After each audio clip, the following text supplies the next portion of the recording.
இந்த படத்தில் சதீஷ், சுரேஷ் ரவி, மோனிகா, ஐஸ்வர்யா தத்தா, கருணாகரன் ஆகியோர் நடித்துள்ளனர். பிரவீன் சரவணன் இந்த படத்தை இயக்கியுள்ளார். இந்த படத்தின் நாயகன் சதீஷ் ஒரு தனியார் டிவி நிறுவனத்தில் வேலை செய்து வருகிறார். அவருக்கு நண்பர்களாக சுரேஷ் ரவியும் கருணாகரனும் இருக்கிறார்கள். ஒரு சின்ன பொய் சொன்னாலே கோபப்படும் சதீஷின் காதலியாக மோனிகா. இந்த நிலையில் சதீஷுக்கும் மோனிகாவிற்கும் திருமணம் நிச்சயிக்கப்படுகிறது. அந்த நேரத்தில் சதீஷுக்கும் ஐஸ்வர்யா தத்தாவுக்கும் இடையிலான ஒரு வீடியோ யூடியூபில் வைரல் ஆகிறது.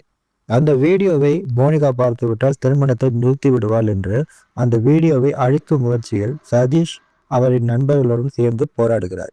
கடைசியில் அந்த வீடியோவை அழித்தாரா, சதீஷுக்கும் மோனிகாவுக்கும் திருமணம் நடந்ததா, யூடியூபில் அந்த வீடியோவை வெளியிட்டது யார் என்பதை காதல், காமெடி, கிளாமர், சில ட்விஸ்ட் என்ற கலவையாக உருவாகி இருக்கிறது இந்த படம். இது மாதிரி புதிய திரைப்படங்கள் மற்றும் பிரபலமான திரைப்படங்களின் கதையை மிக சுருக்கமாக கேட்க விரும்பினால் நமது சேனலை சப்ஸ்கிரைப் செய்து பக்கத்தில் உள்ள பெல் ஐகானை கிளிக் செய்யுங்கள். மீண்டும் வீடியோ அப்லோட் செய்யும் நேரம் உங்களுக்கு உடனடியாக நோட்டிஃபிகேஷன் வரும். இந்த படத்தை காண வேண்டுமென்றால் கமெண்ட்ஸில் சொல்லுங்கள். இது மாதிரி வேறு ஏதேனும் திரைப்படங்கள் உங்களுக்கு கதை வேண்டுமானாலும் கமெண்ட்ஸில் சொல்லுங்கள்.